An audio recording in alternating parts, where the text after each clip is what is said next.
Merci à tous d'être là. En effet, comme on vient de l'entendre à la fin du panel précédent, dit par Alphonse Nafak, qui est un banquier camerounais, le sujet de la problématique du financement, notamment du financement des entreprises, c'est une problématique qui est absolument essentielle dans le monde francophone et en particulier en Afrique francophone. Et pendant les 2 sessions qui vont avoir lieu, avec des éminents panélistes, on va pouvoir aborder tous ces sujets-là. Voilà, donc le problème du financement, c'est un problème structurel, c'est un problème qui est en effet aggravé par la crise du Covid ces derniers temps, qui augmente tous les besoins en infrastructure, qui augmente les inégalités sociales. Donc on estime qu'il y a des besoins de financement qui sont en pleine croissance. Il y a eu un appel il y a quelques mois, le sommet de Paris sur le financement des économies africaines, qui justement appelait les bailleurs internationaux notamment à travailler sur ce sujet du financement et ce sujet de la dette. Et on va voir dans les 2 panels qui viennent qu'au-delà du sujet de la dette, il y a plein d'autres sujets de financement pour améliorer la qualité du financement, notamment en Afrique, qui doivent être soulevés, notamment parce que, on le verra, un des sujets clés, quelque chose qu'il faut comprendre, c'est que ce n'est pas forcément que les financements manquent en Afrique, c'est surtout qu'ils n'arrivent pas là où ils devraient arriver, et le sujet c'est d'arriver à les faire arriver à cet endroit-là. La session va être divisée en 2. D'abord une première partie sur le financement des entreprises et ensuite une deuxième partie sur le financement des économies de manière un peu plus large. Et pour parler du premier sujet, le financement des entreprises, j'appelle Aziz Mebarek, qui peut monter sur scène. Aziz Mebarek qui est le cofondateur d'Afrique Invest. Afrique Invest, bah oui, vous pouvez applaudir, bravo. Afrique Invest, qui est un des plus grands capital investisseurs sur le continent africain et qui est né à Tunis. Le deuxième intervenant, c'est Marc Rézière. Donc Marc Rézière, qui est président directeur général de Belfius Bank. Vous pouvez venir aussi me rejoindre. Vous pouvez vous asseoir.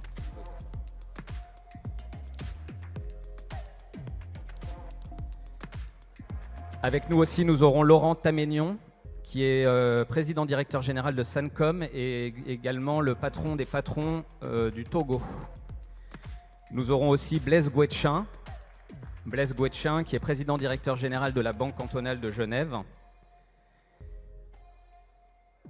Nicolas Jean, qui est associé et membre du comité exécutif du cabinet d'avocats Gilles Loiret-Nouel.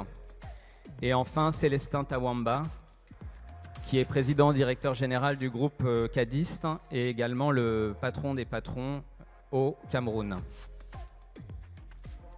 Merci messieurs à tous d'être là. Alors j'aurais dû dire normalement messieurs et mesdames, puisque normalement on avait une intervenante féminine qui était prévue, qui était Sarah Masmoudi, qui est une patronne tunisienne et malheureusement elle a des problèmes de santé, donc elle n'a pas pu venir aujourd'hui. Voilà, mais je me permettrai de retransmettre certains des mots qu'elle voulait transmettre aujourd'hui. Merci à tous d'être là. Je vais commencer sur ce sujet du financement des entreprises par interroger les 2 patrons des patrons qui sont ici, c'est-à-dire M. Tawamba et M. Taménion. Quand on parle du financement des entreprises de manière un peu générale, moi ce que j'ai envie, c'est que vous incarniez un peu ça et que vous racontiez, vous qui êtes patron, quels sont des exemples concrets de difficultés de financement, notamment des PME, puisque c'est un sujet extrêmement clé, on en parlera après, des problématiques vraiment, des exemples concrets de difficultés de financement d'entreprises dans vos pays respectifs. Donc le Cameroun et le Togo. Je ne sais pas si M. Tawamba et M. Taménon, lequel des deux veut commencer pour raconter un peu de manière concrète cet exemple. Merci beaucoup. Aujourd'hui, c'est une réalité. Le financement des entreprises qui est problématique et surtout le financement des petites et moyennes entreprises et des petites et moyennes industries. Au Togo, le gouvernement a pris à cœur ce problème et a initié il y a 2 ans un forum avec l'Union européenne et avec ce forum est prévu des projets qu'on doit financer. À l'issue de ce forum, évidemment, on a eu environ 500 projets, puis sur les 500 projets, 150 ont été définitivement retenus.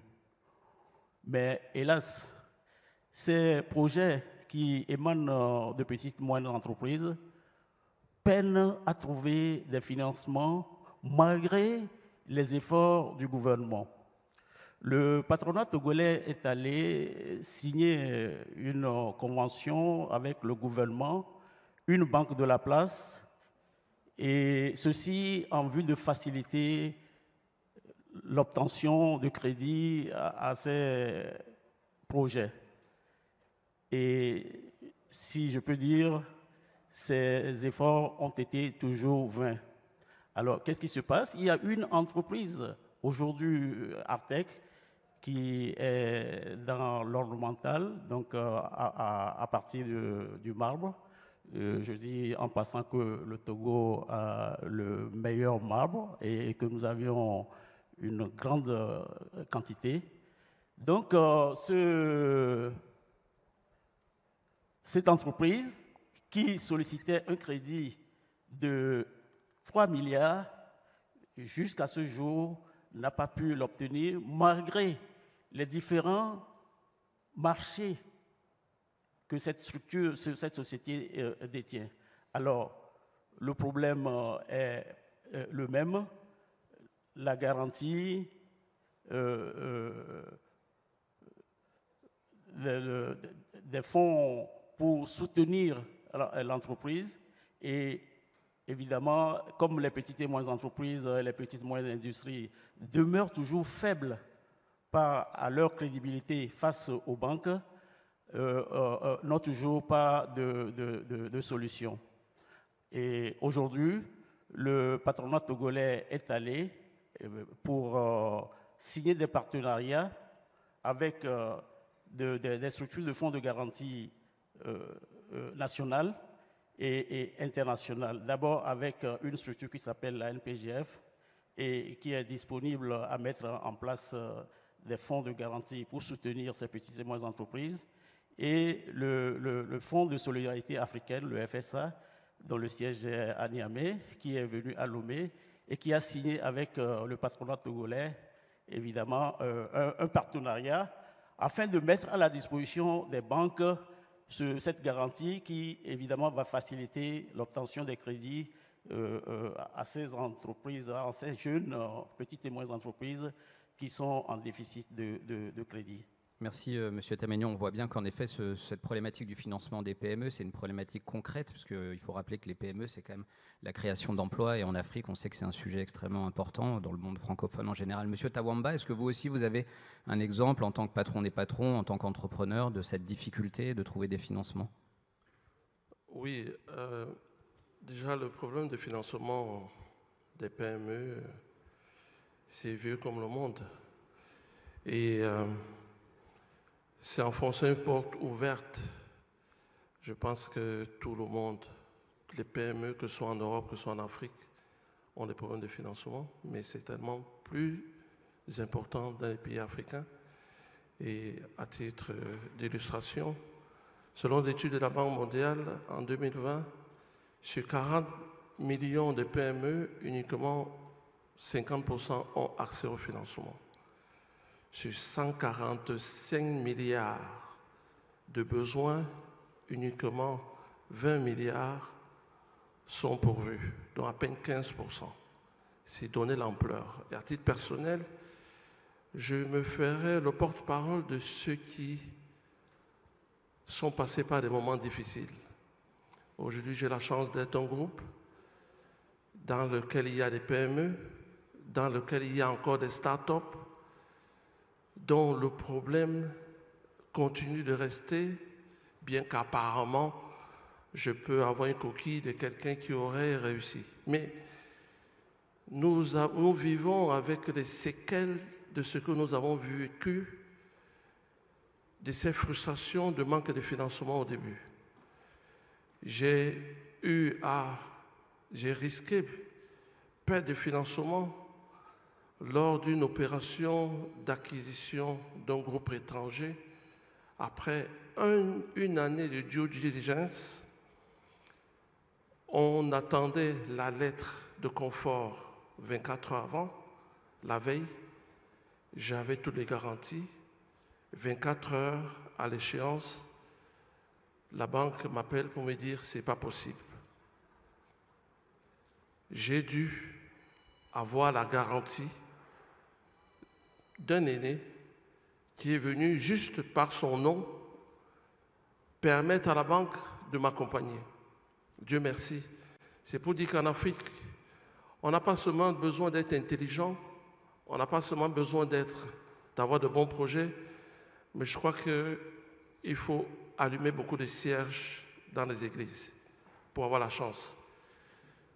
J'ai également des projets dans le secteur du médicament qui ont aujourd'hui, vous avez parlé de Mme Masmoudi, qui est d'ailleurs mon associé dans le secteur du médicament. On a des difficultés aujourd'hui de financement de ce secteur. On parle du Covid, dont l'impact dans le secteur du médicament, dans le secteur de la santé, comme dans beaucoup de pays, ont eu un impact important. Et aujourd'hui, dans le secteur du médicament dans lequel je suis, il y a des banques, je ne vais pas les citer, qui, compte tenu de ce que l'activité baisse, ce qu'elles peuvent trouver de faire, c'est de réduire vos encours de financement parce qu'il n'y a pas de business. Vous comprenez? Il y a un réel problème. On se pose la question de savoir, il y a des banques, qu'est-ce qu'elles font même dans nos pays? Leur rôle, c'est quoi? Mais pourtant, il y a tellement d'argent il y a tellement d'argent, mais plus il y a d'argent, plus les PME posent des problèmes de financement. Il faut donc qu'on se pose des vraies questions et qu'on apporte des réponses. Merci beaucoup, monsieur Tawamba. Donc on voit bien avec ces deux témoignages de patrons africains qui sont sur le terrain que les banquiers, une fois de plus, et les financiers vont être mis en cause aujourd'hui. Je pense qu'ils ont l'habitude maintenant, qu'ils sauront sans doute se défendre. On leur passera la parole après, mais on voit bien qu'il y a un véritable problème.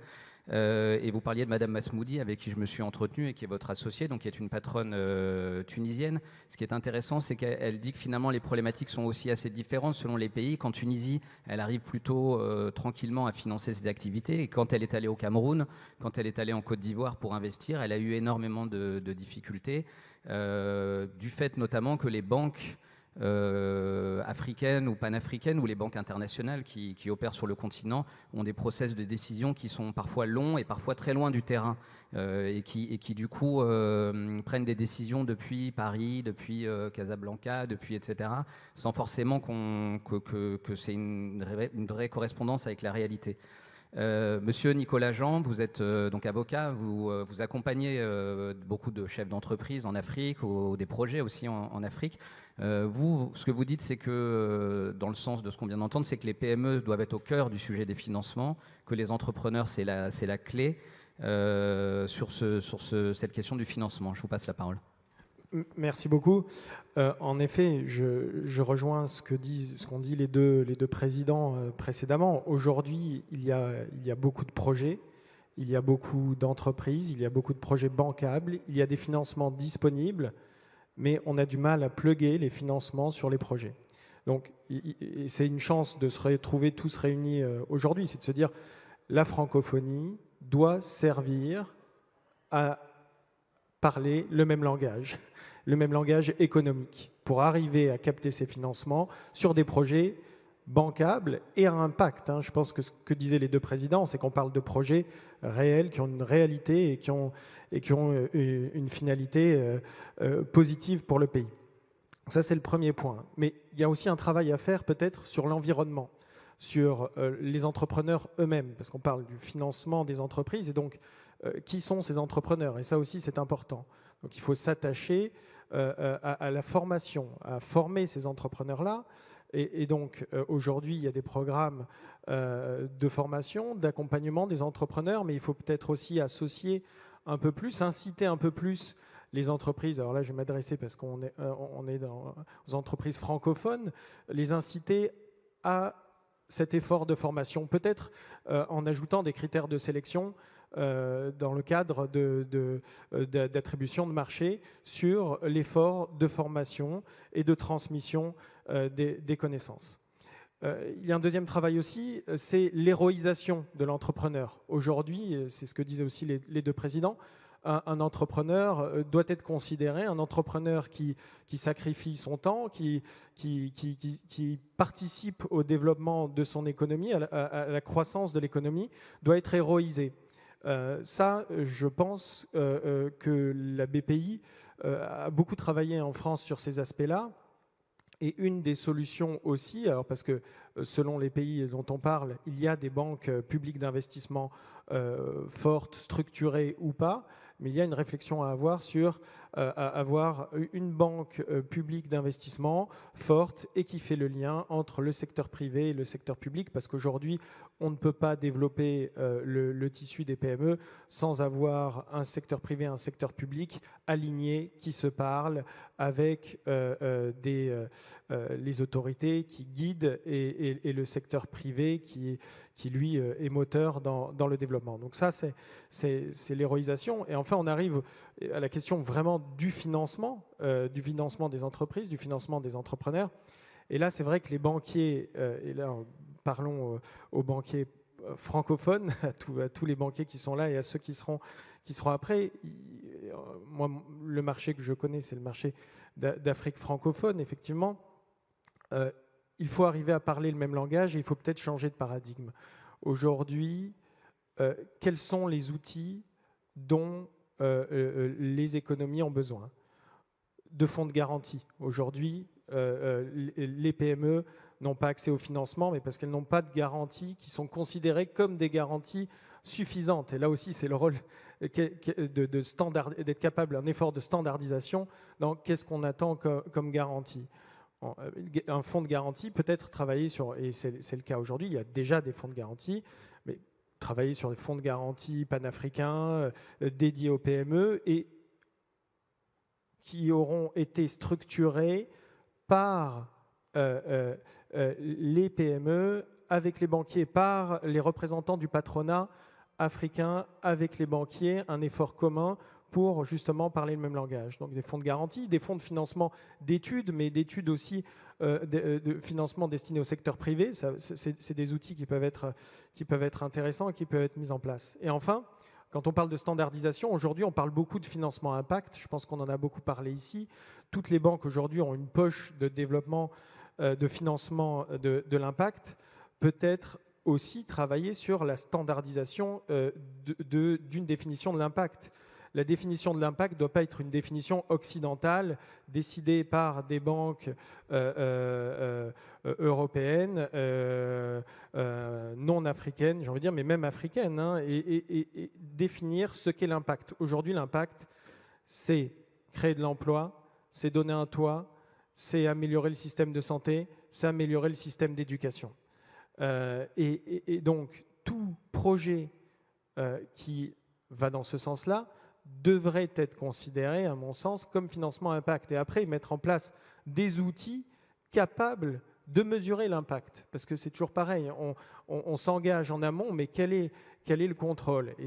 Parce que c'est donnant-donnant. Aujourd'hui, on a besoin de restaurer aussi cette confiance des financiers envers les entreprises et des entreprises envers les financiers. Mais je pense qu'aujourd'hui, un échange entre tous les acteurs de la francophonie, les acteurs économiques de la francophonie, pourrait peut-être aboutir à la discussion sur un pacte où chacun s'engage, les autorités qui ont pour responsabilité d'instaurer des pratiques de bonne gouvernance et de transparence, les acteurs, les PME qui, elles, doivent structurer des projets et s'engager à atteindre certains critères, notamment lorsqu'on parle d'impact, de création d'emplois, etc. Et les banquiers qui, eux, arrivent à offrir des outils adapté, à ne pas demander, comme le disait le président précédemment, à demander trop de garanties et donc à offrir des outils permettant de financer efficacement et de jouer le rôle de banquier, et donc l'effet de permettre à l'entreprise d'avoir un vrai effet de levier derrière, parce que c'est de ça dont on parle. Merci beaucoup Nicolas. Donc on n'a pas malheureusement de banquiers africains sur le panel aujourd'hui, mais on a deux banquiers internationaux qui opèrent en partie en Afrique, ou en tout cas ou indirectement, qui financent des activités en Afrique. Et justement, messieurs les banquiers, donc monsieur Rézière, monsieur Guetchen, on voit les banques sont mises en cause en Afrique comme ailleurs, hein, c'est pas propre à l'Afrique non plus, mais c'est encore plus critique en Afrique, sur ce sujet de l'octroi de crédit aux PME, que les banques sont trop frileuses, que les banques ne veulent pas prendre de risques et que demandent trop de garanties. Quelle est vos visions respectives en tant que banquier dans le monde francophone? Monsieur Rézière, monsieur Guetchen, je ne sais pas lequel des deux veut réagir en premier.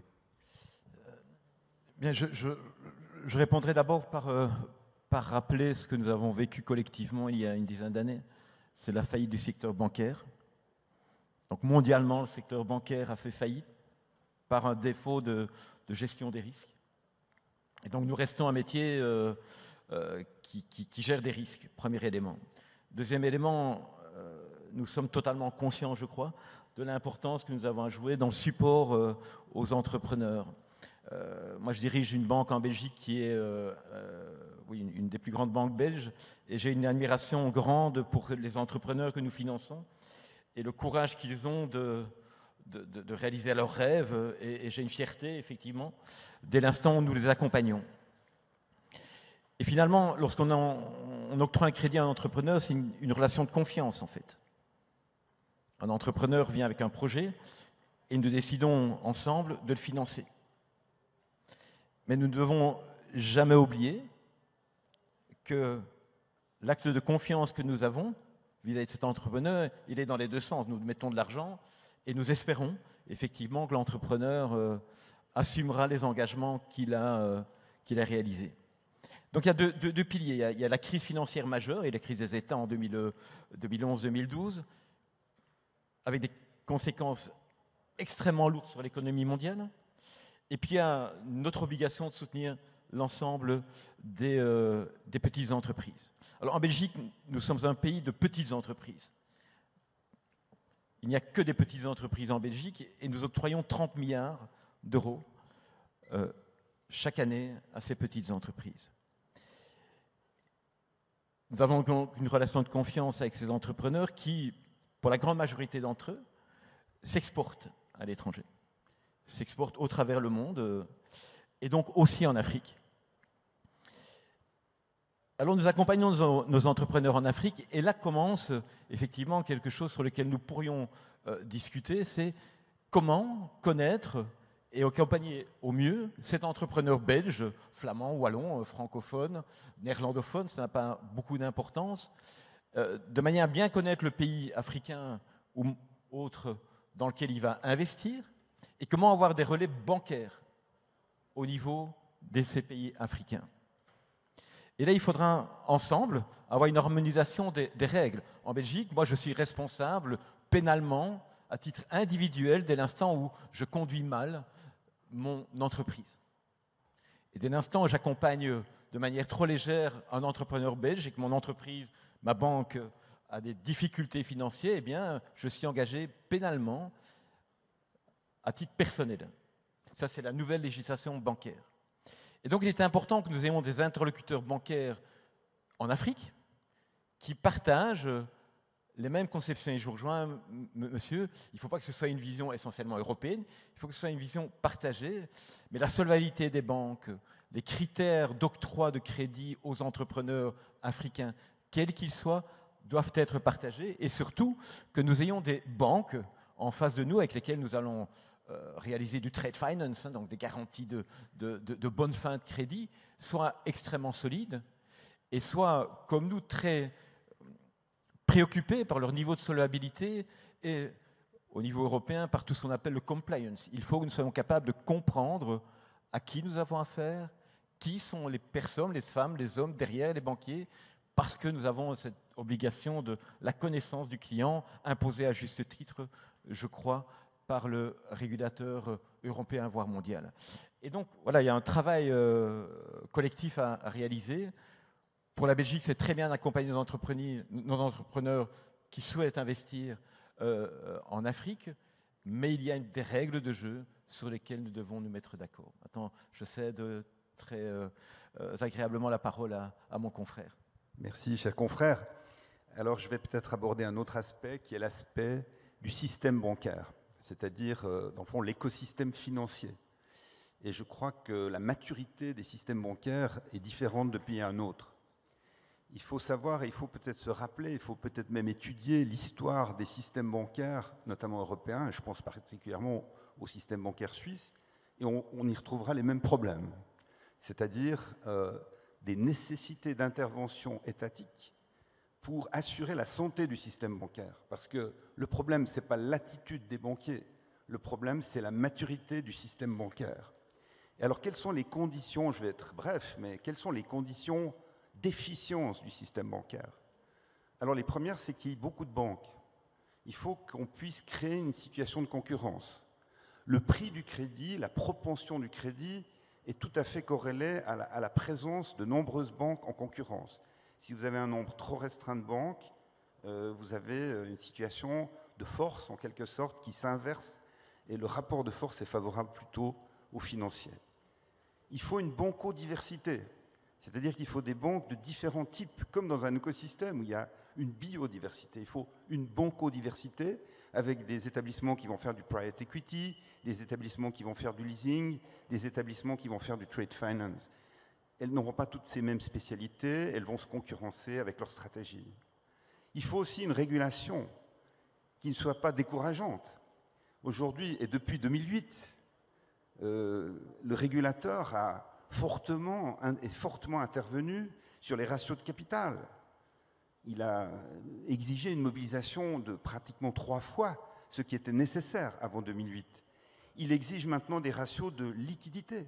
Il exige des exigences pénales qui vont jusqu'à l'abus de prêteur denier, où une banque peut être condamnée parce qu'elle a continué à fournir un crédit alors qu'elle aurait dû en fait stopper. Donc la régulation est importante, la fiscalité est aussi importante.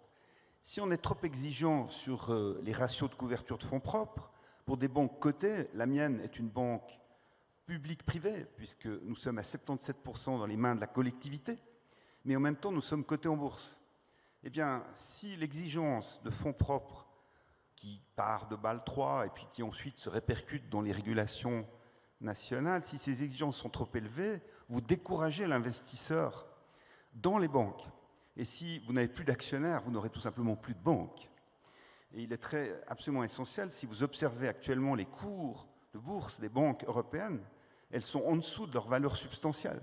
Ce qui est tout à fait étonnant. Normalement, elles devraient au moins être à la valeur des actifs nets. Ça veut dire que les investisseurs sont craintifs, non seulement quant au risque que les banques courent, mais surtout craignent des velléités de régulation supplémentaires. Je voudrais encore faire une dernière remarque après cette question du système bancaire, dont je dirais que c'est une affaire politique.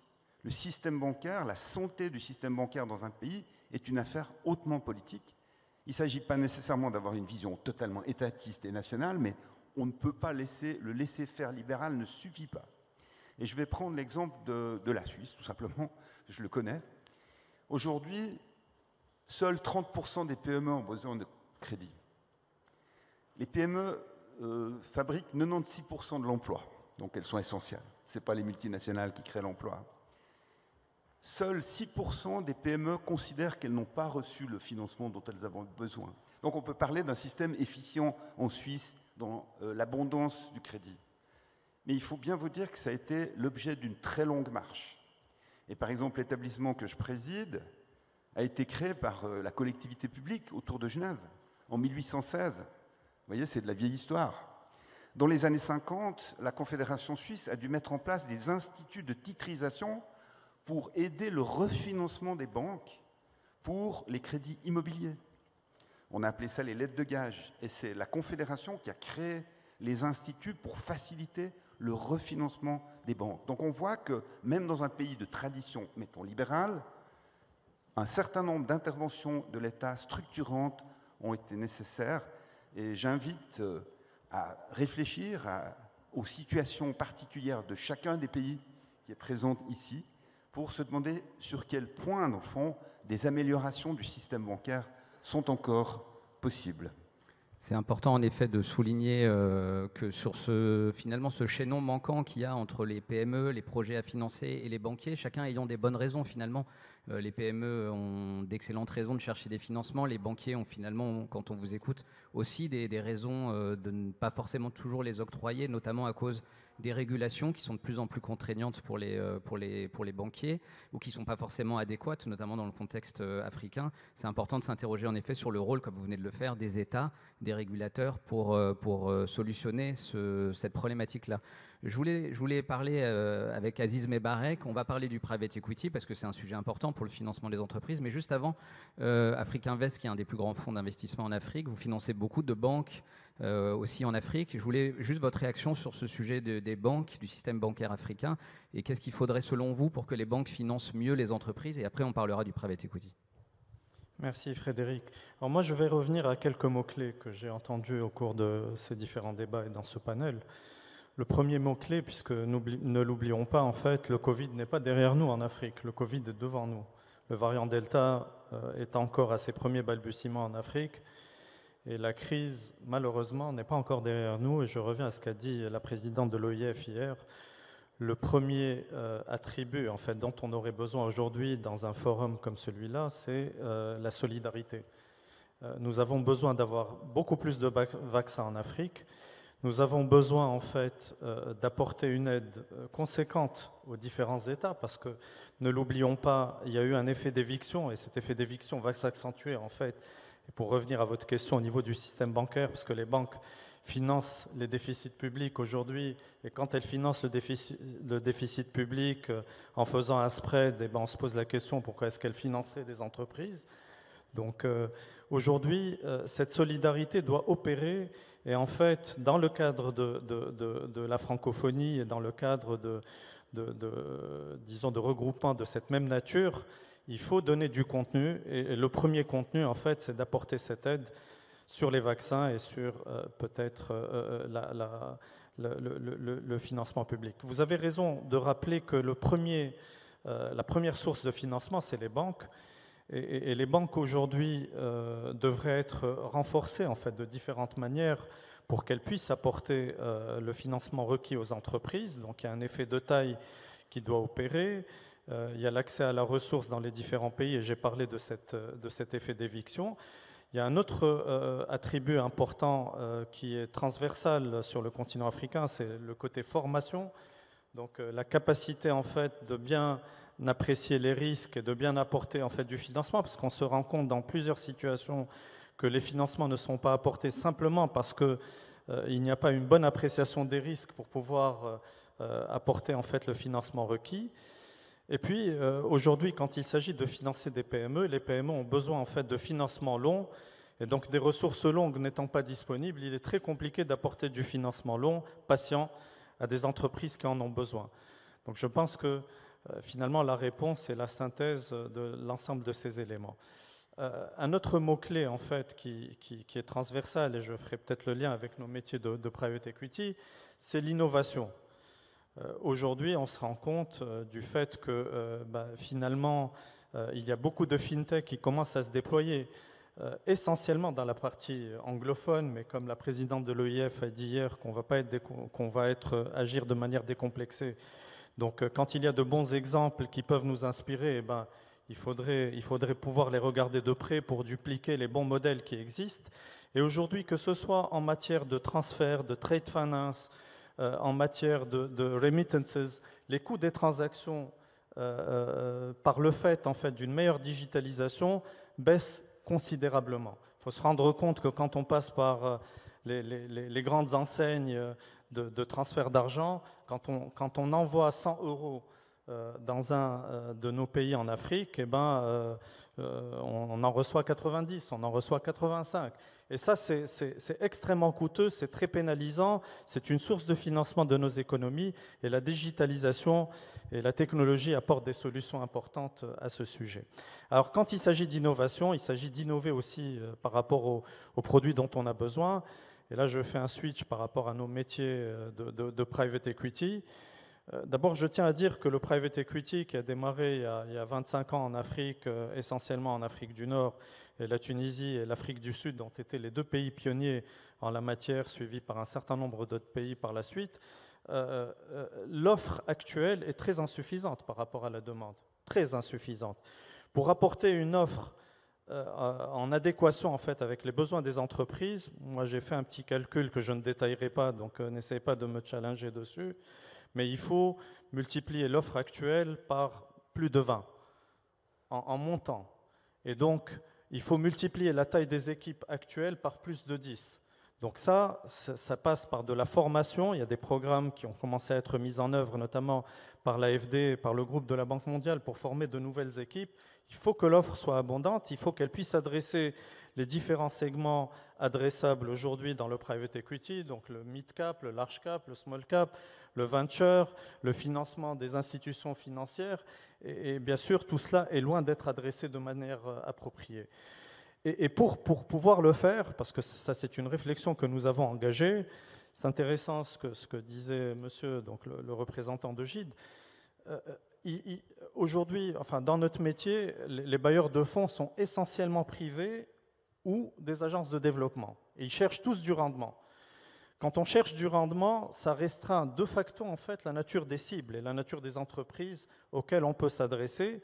Et donc la manière avec laquelle on peut adresser cela, l'exemple de BPI est un bon exemple. BPI est une entreprise commerciale qui réussit, mais les attentes en termes de rendement doivent être mixées entre les attentes d'investisseurs qui cherchent, enfin je vais caricaturer, un rendement à 1 chiffre et le rendement de souscripteurs qui cherchent des rendements à 2 chiffres.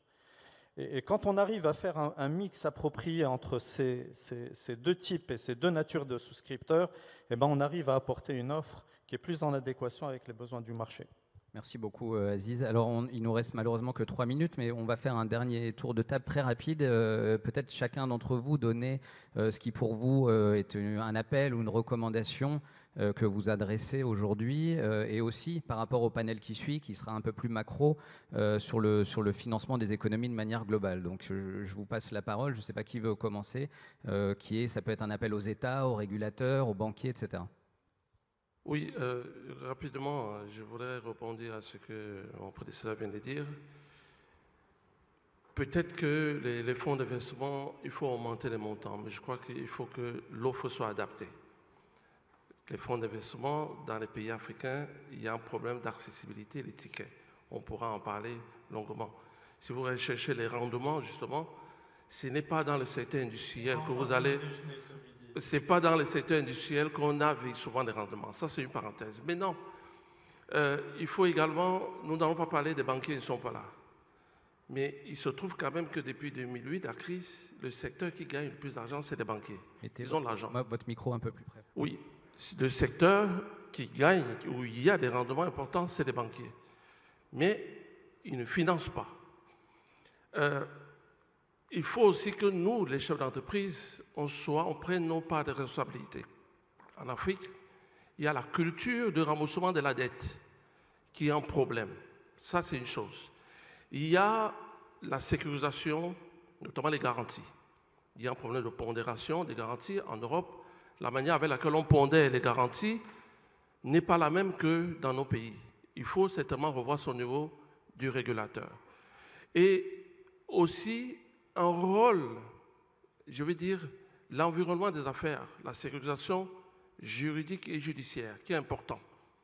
Nous pensons que les États, avec les régulateurs et les banques, devraient avoir un pacte.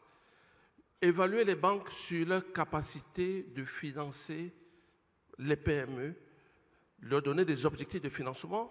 On a vu en Égypte où l'État a donné 20% d'objectifs aux banques. Excusez-moi, je vous interromps. Est-ce que vous pouvez juste, parce qu'il faut que tout le monde puisse dire un dernier mot. Rapidement. Très rapide. Donc, une mesure, ce serait de donner des objectifs aux banques en contrepartie l'État va sécuriser, va s'occuper des problèmes de garantie, notamment de l'environnement juridique. Je pense que ça va permettre d'améliorer également le financement des PME. Merci.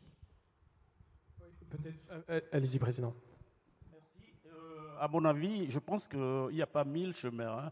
Dans un premier temps, il serait indispensable, en ce qui concerne notre zone, l'Afrique de l'Ouest et l'Afrique centrale, que les banques centrales puissent diminuer les taux d'intérêt afin de permettre aux banques commerciales à leur tour de diminuer pour permettre aux opérateurs économiques d'avoir accès à des crédits à des taux minorés.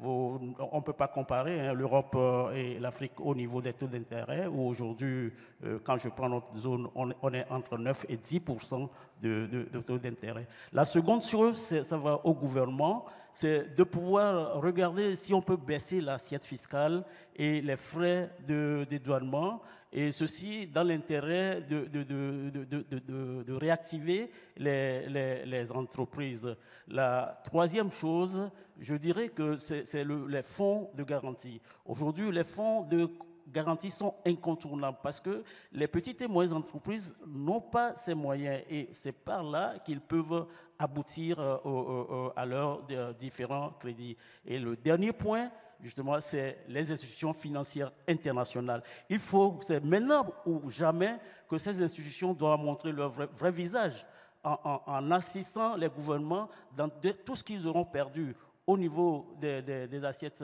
fiscales et des frais de douane. Ils pourront récupérer et ainsi la chaîne pourra mieux tourner. Merci. Merci beaucoup.